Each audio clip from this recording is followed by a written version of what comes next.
Hi, I'm Tim. Welcome and thanks for logging on. If you love this watch, email me, tmosso@thewatchbox.com. It is in the description below. Your purchase and pricing email question line for buying this or any watch you see on any of our platforms. Please reach out to me directly. I am tmosso@thewatchbox.com for pricing. Today we're discussing a watch with a meteoric rise and fall. No, not in value, but off the map. No longer in production after its debut year of 2021.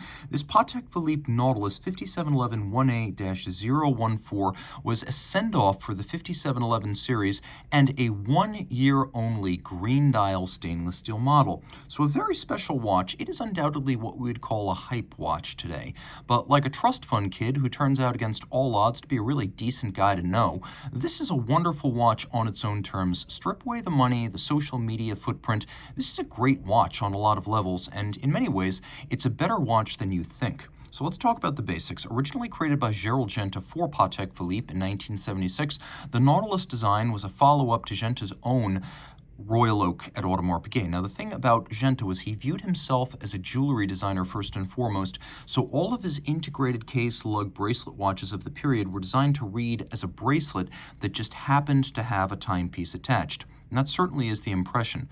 40 millimeters in diameter, the watch is 8.6 millimeters thick. If we measure the case, and only the case from lug to lug, it's 44.5 millimeters. If we measure this first end link, which is rigid and can't be compressed, the total distance rigidly across the wrist is 48.5 millimeters. And yes, Patek Philippe does have rubber straps for these and leather straps for these. Those things exist, but bracelet is the traditional way to wear this, and I can't imagine not wearing it with the bracelet.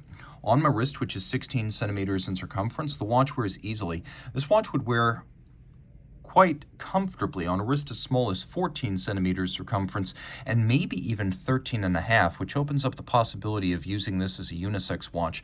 A man could wear it, and quite possibly a lady as well. You can see the bracelet splays out on both sides, which means that we're not pulling it particularly tight as it arcs outboard. There's plenty of slack left, and I could wear this watch on a tinier wrist than this.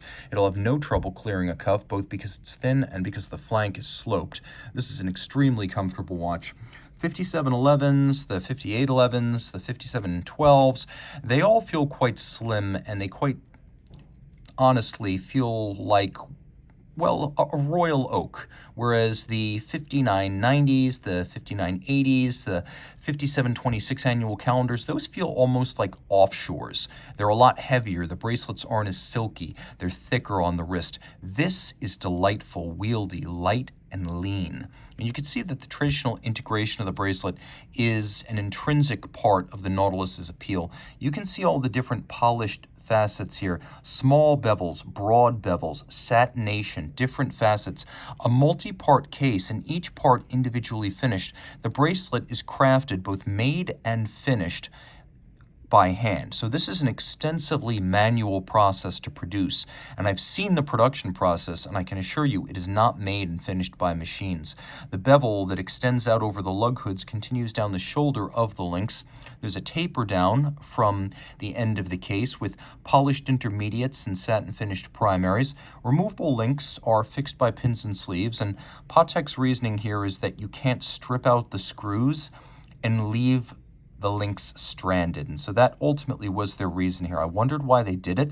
It's because small screws, flathead screws with a tiny diameter, are prone to stripping out, and then you're left with the need to drill the links and perform an expensive intervention, whereas pin sleeves can never deform, and they're a little bit more secure. They'll never back out the way screws occasionally can. So there are those two reasons. They won't back out and they won't strip out, and that's why Patek uses pins and sleeves. Now, taking a quick look, we have a clamshell lock on a double folding clasp, and you can see Patek is keeping up with the times. It's using spring-loaded ceramic pin snaps, so over time, this clasp will not become ropey and lose its crispness. You could see that the metal of the clamshell lock can't aggress against the ceramic pin snap and wear it down over time. So that's what that's for. You can also see that the chassis of the clasp is curved to match the curve of the underside of the wrist. The watch features wings that are clamped at the side and a screw-down crown, which features the Patek Philippe Calatrava cross logo. You'll also find it on the clamshell lock. That is the symbol of the brand. This watch is 120 meters water resistant, which outdoes the Royal Oak by a monstrous 70 meters. This is a truly swimmable watch. Taking a look, you can see the iconic bezel, which in some ways is better resolved than the Royal Oak. With the Royal Oak, you had the rounded polygon for the outer bezel, but the inner bezel, the crystal, and the dial were round. Whereas here you can see the outer bezel, the inner bezel facet, the crystal, and the dial, they're all the same shape, which is a nice piece of design continuity. We have polishing on the edge, we have satination vertical on the top, a lovely green metallic. It's sort of a forest green. Green has been on vogue the last 3 years. I will say this though, this one is genuinely attractive, subtle, and destined to be one of the greens that goes the distance and still looks good in years to come. We have white gold hands, white gold indices, white gold frame for the date. The idea there is very simple. These elements will not oxidize or tarnish with time. We'll do a quick loom shot and get a sense of the dial. Very easy to see in the dark. And of course, we do have two, not one now, but two subsidiary setting modes. In 2019, Patek updated the 5711 with a new movement that included the long-awaited hacking or stop seconds function. This is the 26330 SC. So calendar with center seconds. Stop that seconds hand whenever you want. Synchronize the watch to a reference time. Was it overdue? Yes. Am I glad to see it? Yes. Now we also have here a quick set system that allows you to rapidly cycle the date if you ever need to correct it quickly. And on the reverse side, we have that movement. You can see it's very similar to the old 324 in architecture, but the adjacent reduction wheel and the underlying train are a little bit different aesthetically than the 324. Now, what hasn't changed is that it's a unidirectional winder that operates on ceramic bearings. It's 4 hertz beat rate. It's a 45-hour power reserve. It has an anti-magnetic Spiromax silicon hairspring. It has a Patek Philippe Gyromax style free-sprung balance, which is a mechanical engineering tradition dating back to the early 50s. It's adjusted in 6 positions, and when you combine the 6-position adjustment, the Gyromax free-sprung balance, the silicon anti-magnetic hairspring, and the Patek Philippe seal, the result is a watch that Patek attests will run no worse than -3 plus 2 seconds per 24 hours, which is quite estimable and impressive. It's also a nicely decorated movement. Patek Philippe does a great job with bevels. They're mirrored, they're rounded, they may be started mechanically, but they're finished by hand, and that really tells. You could see that the screw and jewel sinks are internally beveled.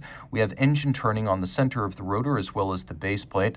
There is striping, abrasive wheel striping, not the stamped kind, across the bridges, linear, and then on the rotor it is circular. We also have some elements that I always like to point out, like locating pegs for the balance cock that have been polished on their top. So you see how those 3 pegs have been polished on their top? They're used to locate the balance cock on the base plate.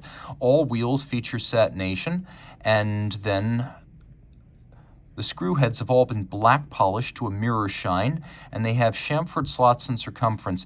It's a beautifully decorated movement. Simple, yes, but a wonderful 4 hertz automatic that now includes the long-awaited hacking seconds. Reach out to Team Mosso at thewatchbox.com for purchase and pricing details of this highly sought, highly agreeable, 1-year only steel Patek Philippe Nautilus.